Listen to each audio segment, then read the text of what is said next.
Saturday and Sunday, but yes, we've just got to get through this very wet and wild day ahead. Victoria's Chief Health Officer says Victoria is having its biggest Mpox outbreak since cases were first detected in 2022. The Health Department says the disease usually impacts gay and bisexual men, but several cases have been found in women and through heterosexual transmission. Australia became the second highest country in the world with Mpox cases. Free Mpox vaccines are widely available for those who are eligible. Australia is being urged to draw inspiration from Europe as it looks to address the housing crisis. The peak body for cooperatives and mutuals in Australia, the BCCM, has returned from a study tour to Copenhagen, Vienna and Zurich, where it says rental cooperatives make up far more of the market than they do here. CEO Melina Morrison says the federal government should look at the cooperative housing model in Australia. You pay an amount to get a membership, you have unlimited tenure, and you have a form of strata, valued tenant elected board. So you have the autonomy and the agency to make decisions around common areas, just like you would if you were buying a property from the market. And Ukraine's president says his government has intelligence that 10,000 troops from North Korea are being prepared to join Russian forces fighting against his country. It comes a day after the US Deputy Secretary of State said Washington and its allies are alarmed by North Korean support. ABC News. Thank you very much, Claire. You're listening to ABC News Radio.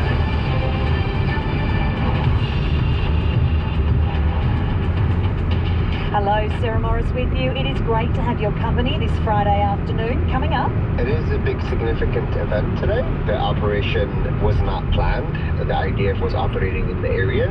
We're going to take a look at what happens next for Hamas after its leader Yahya Sinwar was killed in this Israeli attack in Gaza.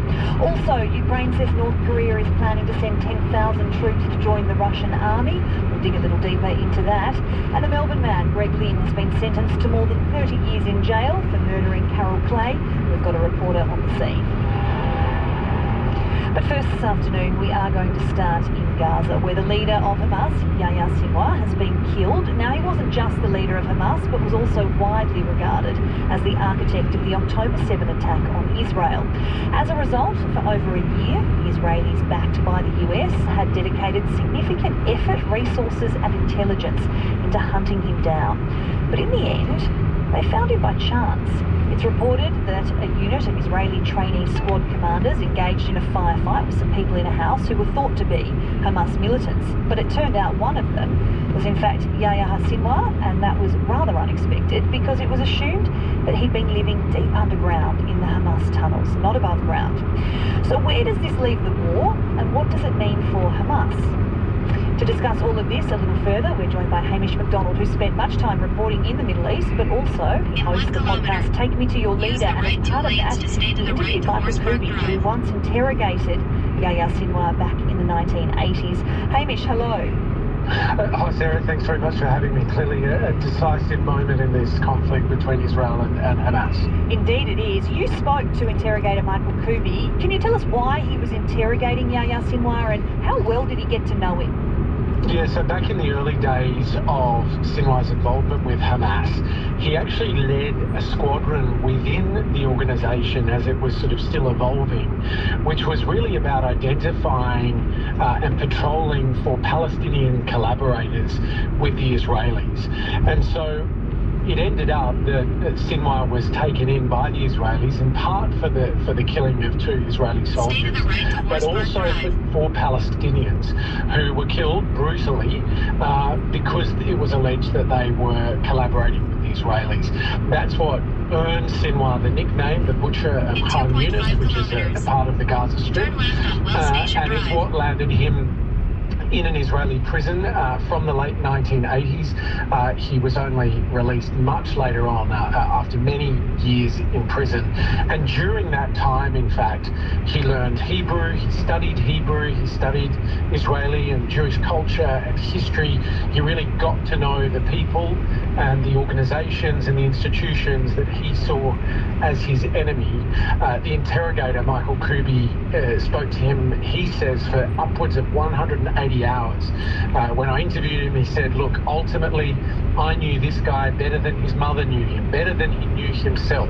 I'd asked him so many questions. It was quite a revealing interview because in part, what he said was that way back then in the late 1980s, Sinwar talked about his intention to run operations in southern Israel, just over the border from the Gaza Strip, to go into the kibbutz in southern Israel and to take prisoners, to take hostages, carry out murders, and really hearing that from Kubi all these years later, given what we know about October 7 and Sinwar's alleged role in the masterminding of it, it's pretty chilling. Yeah, isn't it? Here's a little clip of what Kubi had to say to you. When he entered to my room first time, I saw a man with a murder eyes. I interrogated all the Hamas leaders, including Yahya Sinwar. He himself, I interrogated more than 180 hours during 2 months.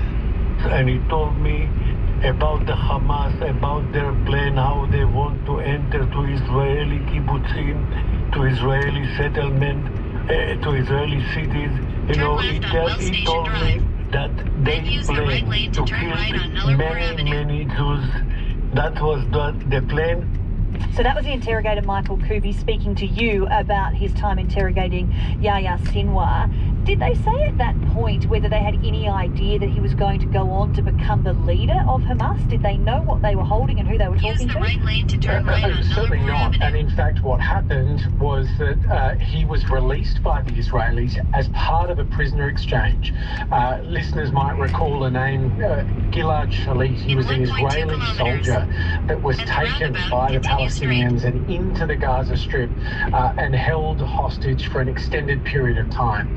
And there was this sort of social compact within Israel itself because ordinary citizens are all expected to serve in the military. And part of that compact is that the Israeli government, the military, will do its utmost to get anyone back that is taken hostage. And so there was this huge effort to see the return of Gilad Shalit. And then ultimately they released an extraordinary number of Palestinian prisoners that were held by Israeli prisons in return for Gilad Shalit. And so clearly as time has gone on, the Israelis have really come to regret that decision because he did go on to become the leader of the military wing of Hamas. Don't forget that actually it's only a few months ago that Sinwar became the overall leader of Hamas because up until Ismail Haniyeh was assassinated in Iran, he was actually the political leader of Hamas while Sinwar was the military wing leader. It was after that assassination, which took place in Tehran in the hours after the inauguration of the new president. Of course, Haniyeh was based in Qatar, in Doha. He was the political front, if you like, for the organization. He had traveled to Iran for that inauguration, and it was there that he was taken out. It's obviously said the Israelis did that, but they've not claimed responsibility. In the wake of that, Sinwar emerged as the overall leader of the Hamas organization, which of course in Australia and in many other countries is a designated terrorist organization. Yeah, and here we are today. Haniyeh is dead. Sinwar is dead. What does this mean for Hamas? Can it regroup? Well, the point is made often, even within Israel itself, that firstly, it's difficult to kill the organisation as a whole. It does have an ability to regroup, to find new membership, etc. But it's also incredibly difficult, and a lot of the Israeli intelligence chiefs that I've spoken to and interviewed over the last year since October 7 say what's almost impossible is to kill the idea.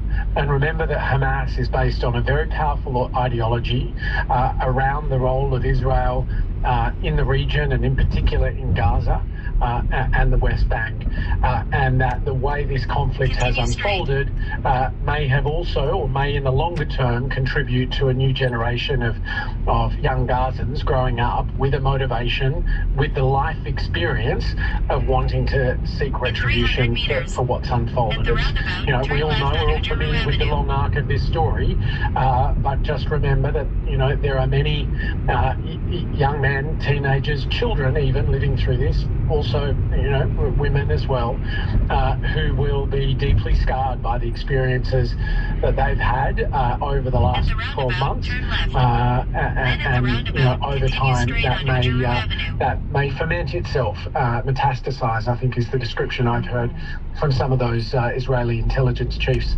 the ex-chiefs that can speak about it. They do seem to hold great fears about what the impact is for those younger generations. Yeah, and you'd think that must be figuring in some of the decisions that the Israelis are making at the moment, and of course will go on to make in the future as well.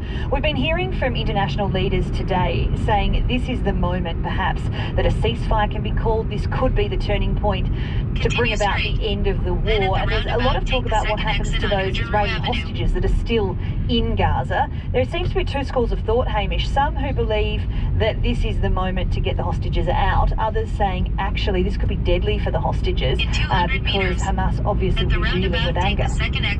Yeah, absolutely. So, unquestionably, this is a critical moment for those hostages, the ones that remain alive, and for their families. And there is enormous pressure. Don't forget this. There is enormous pressure inside Israel on the Israeli government to get the hostages back.